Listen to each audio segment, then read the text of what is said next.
Olá, seja muito bem-vindo, seja muito bem-vinda. Estamos ao vivo em várias plataformas.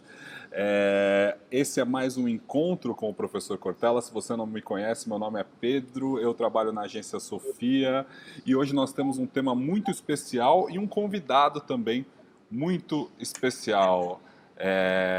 Falaremos de filosofia e economia e o professor Cortella já está comigo. Muito boa noite, professor Cortella. Está me ouvindo Olá, bem? estou ouvindo bem. É verdade que o pessoal do Instagram também vai nos acompanhar hoje? Acredito que sim. Acredito que sim. Estamos conectando. Hoje temos É, Instagram, YouTube, LinkedIn, Facebook. é. Estamos Eu com a estou olhando de conexão aqui. lado, procurando o meu celular para ver se abriu. Não abriu ainda no meu Instagram, depois você dá uma olhada. Não, tá bom, Né? mas é que no seu Instagram a gente vai estar transmitindo. Você tem que sair do seu Instagram, na verdade. Você não pode Ah, entrar eu no seu tenho que Instagram. sair. Isso. Tá vendo? Exatamente. Mas, Tá. Eu estou olhando o professor, Instagram de outra pessoa e ela também não está assistindo. não, Né? tudo bem. Vamos Vamos fazer uma conectar. coisa? Ah, Você apresenta o nosso convidado de hoje, eu converso com ele um pouco enquanto você busca aí a conexão tecnológica. tudo bem. Tá Estamos ao bom? vivo no YouTube, estamos ao vivo no Facebook, estamos ao vivo no LinkedIn. As pessoas já estão mandando milhares de comentários aqui. Tentarei dar conta de muitos, porque hoje o tema é filosofia e economia.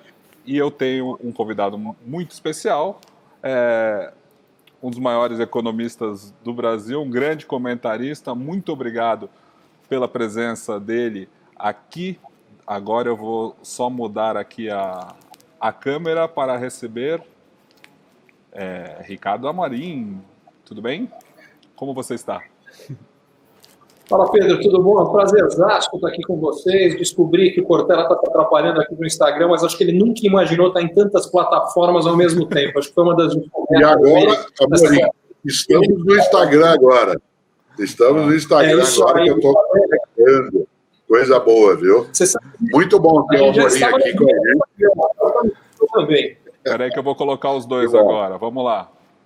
Vamos lá, lado a lado. Vocês estão se vendo. Você sabe que eu já fiz tanta palestra, Ricardo Amorim, na vida, né, em vários lugares, vários eventos, várias regiões do Brasil, que estar agora lado a lado não é uma coisa tão estranha, mas nesse mundo, né, tecnológico, sim, é uma experiência um pouco mais inédita. E algumas vezes perguntam para mim, Amorim, mas o que filosofia tem a ver com economia? Eu sempre digo, pergunte aos economistas o que é que economia tem a ver com filosofia. E, claro, né, o Amorim conhece bem isso, estudou em vários lugares, estudou e trabalhou em vários países do mundo, sabe o quanto que há uma proximidade, né, muito grande dessas duas áreas. Nunca se falou tanto, né, em filosofia nos tempos mais recentes e também em economia, né, Amorim? Sem dúvida nenhuma. E eu acho que o que tem em comum entre elas é algo muito simples, chamado nós, gente. Os dois mexem diretamente muito com a vida de todos nós. E eu acho que eles são fundamentais porque uma está aí para alimentar o corpo, a outra para alimentar a alma. E a gente precisa das duas muito bem cuidadas, muito bem alimentadas para termos uma vida que vale a pena e que mereça ser vivida. Quando você era muito jovem ainda, você é mais jovem que eu de idade, né, mas existia um curso com um nome muito curioso, que era um curso, inclusive, de ensino médio, na época se chamava segundo grau, né, e ele era um curso que preparava mulheres especialmente, era um curso até sexista. Mulheres, era um curso mantido pelo governo federal e pelas redes estaduais, né, de ensino técnico, Amorim. Não sei se chegou um dia a visitar, além das escolas agrotécnicas e das escolas técnicas, que hoje são os institutos federais, né, de educação tecnológica, existia pelo Brasil afora um curso em alguma cidade chamado curso de economia doméstica. Economia doméstica. E eu sempre achei curioso o termo, porque do ponto de vista etimológico, isto é, de origem das palavras, economia doméstica é uma redundância, né? Porque a palavra economia já tem a ver com o cuidado da casa, né, no grego antigo, e a palavra doméstico é o cuidado da casa em latim antigo. Portanto, economia doméstica era uma redundância, né? Quando você fala que a economia existe por causa do nós, né, nós na nossa casa, como agora alguns de nós estamos, nossa casa, cidade, estado, país, planeta. Nossa casa está meio abalada agora, não está, Amorim? Olha, eu acho bem interessante esse ponto, que a nossa casa está abalada e no sentido que falava de economia doméstica, a diferença é que aí está cuidando da nossa pequena casa, o nosso lar, e a economia da nossa grande casa, que é o planeta. A economia nada mais é do que o estudo de como usar melhor os recursos que nós temos para atingir o que nós queremos, o que nós precisamos. E este momento que a gente está vivendo, mais do que nada, está deixando claro a dificuldade, os desafios da gente cuidar melhor da casa ampla para não ter que fugir para a casa pequena, que é o que está acontecendo. Como a gente não foi capaz de controlar isso na casa grande, a gente veio para a casinha agora. Olha que coisa gostosa, né? Nem todo mundo que está conosco agora, você sem dúvida sabe isso, que é a tua área, mas a palavra economia, ela nasce dentro da filosofia grega, né, há 2.500 anos, para falar exatamente daquilo que era o cuidado com a casa, né? Num primeiro momento, a residência mesmo, né? E mais tarde, aquilo que seria a casa comunitária, a polis, né? Portanto, a comunidade daquilo que os latinos vão chamar de cidade. Mas, falando algo que não é para o Amorim, porque é a área dele, mas para as pessoas que gostam, né, de lidar com a etimologia, a palavra economia, ela tem dois vocábulos que nela se grudam, né, que vem do grego antigo. O primeiro, que dá a expressão eco, né, no nosso modo de grafia, é ikos, que no modo de escrever é oikos. Você já deve ter visto, às vezes, né, quem agora está nos acompanhando, O-I-K-O-S, oikos, o som é ikos, né, no grego antigo, ikos, que é a casa, né, no sentido de morada. E, claro, a ideia de nomos é regra. Você tem autonomia, heteronomia, né, tudo aquilo que está ligado à conduta, à condução de algo. Por isso, economia seria as regras da casa, isto é, o modo de conduzir a casa. E nesse momento, né, Amorim, nós temos, como você lembrava, alguns abalos fortes nisso, porque parece que a gente tem que fazer algumas escolhas, né, do que é que cuidamos. Essa discussão vem sendo feita no Brasil de modo intenso, do que é que cuidamos. E a grande pergunta, que parece estranha para mim, que sou da área de filosofia, é o que é que cuidamos antes? Existe essa hipótese de ter que decidir do que é que cuidamos antes? Será que o nome disso é prioridade? Olha, eu acho que tem uma, que é, se nós não permanecemos vivos, não há o que cuidar, que é cuidar do nosso bolso, que é parte do que tem essa discussão. Mas eu acho, inclusive, que ela deveria ser, inclusive, mais ampla, porque ela está limitada a 2 fatores, e eu acho que tem um terceiro que cada vez mais vai ter que entrar nessa discussão. Hoje a discussão é, ficamos em casa e nos protegemos da doença e por consequência, nos empobrecemos, porque é o que acontece quando a economia fica parada, ou fazemos o contrário, assumimos os riscos para a saúde e protegemos o bolso, que, por sua vez, vai ser importante para cuidar das vidas depois, porque a economia, como eu dizia antes, cuida da vida. Se a gente tiver uma redução de recursos disponíveis para tudo, inclusive para a saúde, os cuidados de saúde vão piorar. Mas eu acho que tem um terceiro eixo, um terceiro vetor que sumiu, que é o vetor o que a gente está disposto de abrir da nossa privacidade de informações para poder, eventualmente, ter mais das duas. O que eu quero dizer com isso é que nós optamos, nós como sociedade, em vários casos, por limitarmos o contato físico, né? A gente fala em isolamento social, mas eu faria uma correção, a gente está vivendo um isolamento físico, não social. Socialmente, a gente está convivendo nesse momento agora, mas de forma virtual. Mas estamos limitando o contato físico para proteger isso. E essa limitação do contato físico, quando muita gente não pode trabalhar porque precisaria, aí sim, do contato físico, tem um impacto econômico negativo brutal. Como é que a gente poderia evitar isso aqui? Testando um monte de gente e monitorando. Mas para monitorar, governos vão ter que ter acesso a informações do nosso celular, onde a gente foi, o que a gente fez, gasto de cartão de crédito, é o que eles fazem, por exemplo, na Coreia, e foram super bem sucedidos em controlar a pandemia. Agora, será que nós no Ocidente estamos dispostos a abrirmos mão dessas informações para os governos para que isso possa acontecer? O que você acha, professor? Eu acho, Amorim, que essa é uma questão que a gente vai ter de lidar com uma outra que também marca a anterioridade, né? Que é quem é que controla o controlador. Né? Se, claro, eu tenha de abrir mão de parte da minha privacidade. E isso pode ser, digamos, circunstancial, momentâneo, para a proteção conjunta da comunidade minha, isso terá de ser feito. Mas quem é que controla o controlador? Porque hoje, não é a área que eu domino bem, mas hoje eu ouço sempre dizer que tudo aquilo que a gente tem de privacidade ficou estilhaçado com o mundo de tecnologia, que nós somos o tempo todo acompanhados, monitorados, seguidos em relação não só ao uso do nosso cartão de crédito, o uso do celular, mas somos rastreados em relação a que tipo, né, de site acessamos, né, que os algoritmos andam conosco em todos os lugares, inclusive que os nossos mobiles, né, quando a gente usa nossas redes sociais ou até as nossas conversas, que há um monitoramento e que as empresas garantem que não fazem nenhum tipo de desnudamento daquilo que é a intimidade. Mas a gente tem visto, no Brasil especialmente, né, em 2018, 2019, 2020, que essa privacidade já perdeu um pouco das paredes, né, que estava ali em volta. Eu não sei qual é o nosso limite,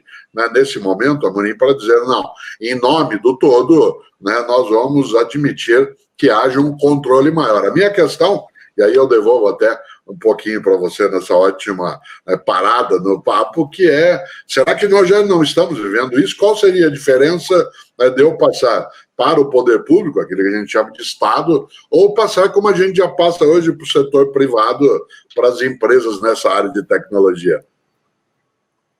Eu acho que essa questão é perfeita, porque uma resposta, eu fiz um comentário sobre isso nas minhas redes sociais, fazendo exatamente essa pergunta e citando uma capa da revista Newsweek, que é exatamente dessa semana, que é exatamente sobre isso, sobre a perda da privacidade. E muitas pessoas responderam que uma vida sem a liberdade, que segundo elas é o que representaria abrir mão da privacidade, não vale ser vivida. E o que eu respondia era exatamente isso, mas nós já abrimos mão de muita dessa privacidade e eu não acho que isso nos tirou a liberdade. A questão, quando envolve governo, é como e se um uso ruim dessa informação pode sim implicar aí, em termos concretos, numa perda de liberdade. Eu acho que essa é a preocupação e que precisa ser levada com muito carinho. Ao mesmo tempo, a gente precisa preservar a saúde e precisa preservar a economia. Então, não é uma escolha fácil e eu acho que é uma escolha que a gente vai ter que discutir cada vez mais. Que bom. Eu tenho usado um argumento que talvez a gente possa levar em conta todas as vezes que sou perguntado em relação, primeiro, a isso que você levantou agora. Eu acho que há um nível, né, de possibilidade de oferecer, né, dados que a gente tenha na nossa privacidade, né, no nosso modo de caminhar, que o poder público poderia sim ter acesso a alguma área privada, ou tem, se nós tivermos uma democracia que garanta transparência, acompanhamento, possibilidade de não ter, né, uma utilização autoritária, malévola daquilo que nos oferece proteção. Por outro lado, né, quando se pensa, e você introduziu aí um terceiro vetor junto à noção de proteção à vida e proteção às condições da vida, né, que é a própria economia como forma, né, de subsistência, eu lembro sempre, Amorim, que a gente tem que ter uma noção muito clara daquilo que é urgência, daquilo que é emergência. Urgência e emergência. Por exemplo, né, emergência é já, agora, enquanto que urgência é logo. Né, daquilo que nós temos de fazer agora, para ficarmos vivos e vivas, não só nesse momento, mas nos momentos posteriores, o que é de fato emergência, e tem que ser já, e o que é urgência, que tem que ser logo. Porque se nós acharmos que é tudo já, ao mesmo tempo junto, não haverá possibilidade, né, de atuação e de ligação. Por isso, acho que esses dois polos, a emergência e a urgência, permite até que a gente balize aquilo que você falava, né, da questão. Até onde eu entrego ao grande irmão, para trazer à tona um anarquista, que era o George Orwell, até onde eu entrego ao grande irmão aquilo que depois ele vai usar contra mim. E se eu não entrego, isto é, não adiro, né, não tenho uma concordância, isso ameaça a vida da comunidade. São questões novas, né? Eu não imaginei que a minha geração, e portanto também a tua, um pouco mais jovem, teria que lidar com isso, que era só né, uma coisa teórica quando o George Orwell escreveu em 1948 e publicou, né, o Revolução dos Bichos. Era só um texto, mas de repente ele ganhou uma concretude, né, quase, né, mais de 60 anos depois, que é espantosa, né? Ela já vinha acontecendo. Eu acho que uma das coisas interessantes com essa pandemia é como ela acelerou várias tendências que já aconteciam. Uma delas é essa. Então, não precisa muito, quer dizer, o que era esse grande irmão virou o título, talvez, do programa mais visto no Brasil nos últimos anos, que é o Big Brother, que é exatamente o conceito do que está por trás disso, que é você ser monitorado o tempo inteiro. Então, essa é uma questão que já estava presente, mas que eu acho que ficou presente hoje para todos. Ela se acelerou exponencialmente. Isso aconteceu, por exemplo, com o que a gente está fazendo agora, que são transmissões digitais acontecendo em múltiplas plataformas ao mesmo tempo. Outra tendência disso. Uma outra foi uma desaceleração da globalização. Então, a gente já tem, desde a eleição do Donald Trump, um movimento anti-globalização, que vai ganhar força nesse momento. Serviços de delivery, serviços de e-commerce, trabalho de home office também não era novidade, mas depois dessa, acho que tem muita gente que depois de ter experimentado esse tempo todo, vai trabalhar de forma diferente. Então, uso mesmo de energia, né? Que a gente já tem um movimento já há algum tempo de mudanças para energias mais limpas, o petróleo representando menos. Isso foi reforçado agora, no momento que caiu tanto a demanda de petróleo, o pessoal não tinha onde guardar petróleo, e o preço do petróleo ficou negativo, né? Que era um negócio impensável. Enfim, é interessante como a pandemia veio para acelerar exponencialmente o que já vinha acontecendo, né? O Pedro me disse que você ia ceder para a nossa participação especial até 10 para as 8. Como são 10 para as 8, eu não vou te amarrar mais e vou passar para o Pedro, que é quem está coordenando esses encontros, para que aquilo que é uma gentileza do Amorim não se torne o que a gente chama, como ele é professor também, né, de abusar do corpo docente. Então, para não abusar do corpo docente do Amorim, eu agradeço essa passagem aqui nessa conversa nos encontros, Amorim. Volto ao Pedro agora. Eu vou deixar para o Ricardo se despedir agora. Amorim, muito obrigado pela sua participação aqui com a gente. Eu acho que o meu áudio está baixo, um minuto. Vocês devem estar me ouvindo melhor agora, desculpa. O áudio baixou, que estava agradecendo aqui a sua participação. Muito obrigado por trazer esses temas que nós não temos abordado com tanta frequência. Assim, a gente ampliou o escopo aqui dos nossos encontros de segunda-feira abertos aqui com o professor Cortella. Muitíssimo obrigado. A gente teve um número enorme de acessos, o computador aqui gritando, mas a gente está conseguindo aqui. Estamos todos nos adaptando, né? O Ricardo, muito obrigado, viu? Vou colocar você para você se despedir do pessoal. Maravilha. Bom, eu que agradeço, foi uma delícia ter a chance aqui de invadir sua casa, Cortella. Espero fazer isso mais vezes. Você está sempre convidado para invadir a minha também. Pedro, fantástica oportunidade de estar aqui com vocês. E continuem dividindo e difundindo ideias que são importantes para as pessoas viverem melhor nesse Brasil e nesse mundão, nessa nossa casa, seja ela restrita ou seja a casa ampla que a gente comentava antes. Valeu, gente! Que bom. Abraço, obrigado. Tchau. Professor, muito bom o papo de hoje, que contribuição rica que o Ricardo Amorim deu aqui para a gente.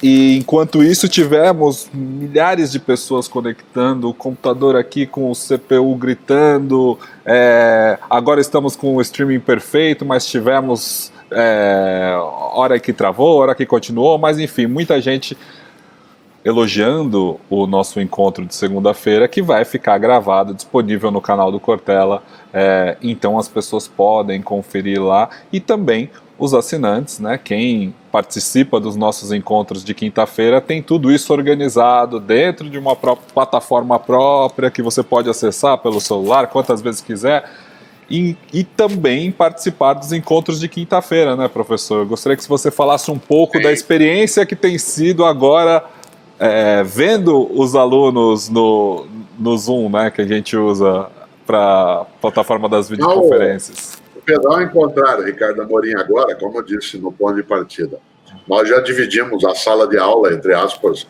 o palco, os eventos, em vários momentos, né? Faz falta isso, como faz para outras pessoas, outros encontros, mas nos encontros de quinta-feira, né, que a gente tem feito também, né, eu tenho tido uma experiência que fazia um certo tempo que não tinha, que era a pessoa que fizesse, por exemplo, como faz, uma questão para mim. Primeiro, que ela traz aquilo que naquele momento a está agoniando um pouco. Segundo, ela partilha.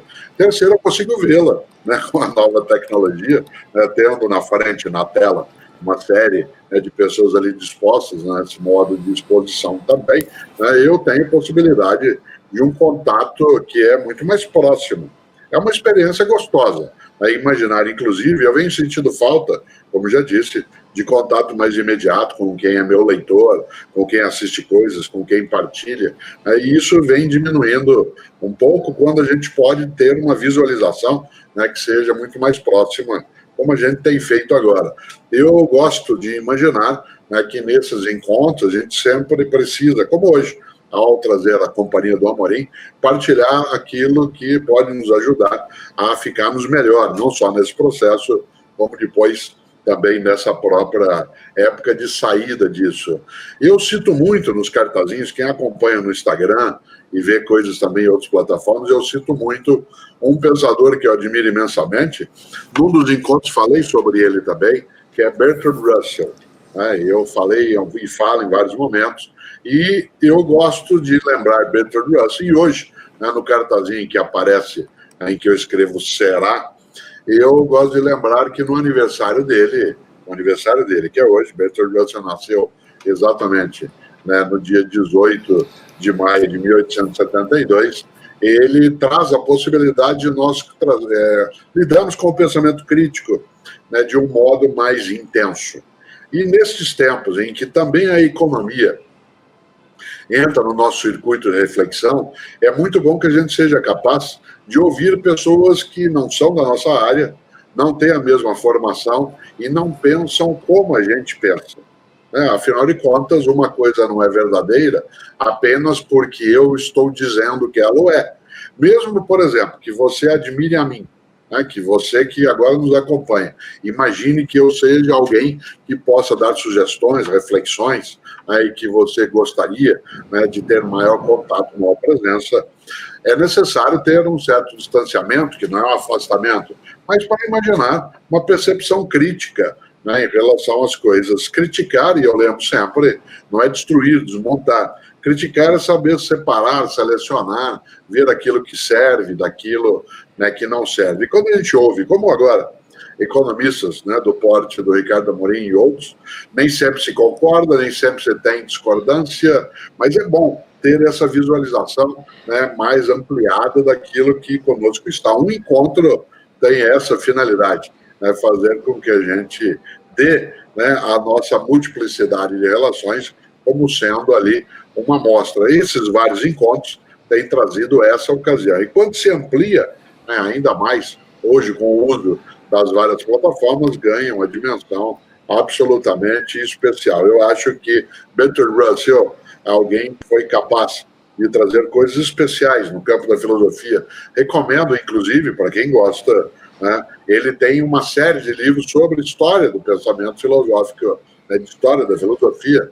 Né, no Brasil foi publicado em 3 volumes, há algumas editoras que fizeram em um único volume, mas vale para olhar um pouco aquilo que é o pensamento filosófico a partir da visão de um matemático, que é o que ele é, né, do ponto de origem, e também as reflexões que foi capaz de trazer para outros momentos. Quem olhou hoje o cartazinho no Instagram se lembra, né, que é uma frase que mais ou menos ela marca por dizer que a ignorância gosta sempre de sentar na primeira fila, ficar se exibindo, enquanto que a sabedoria gosta de sentar mais ao fundo para olhar. Não é sempre desse modo, não é o tempo todo assim, mas é uma frase, né, para pensar.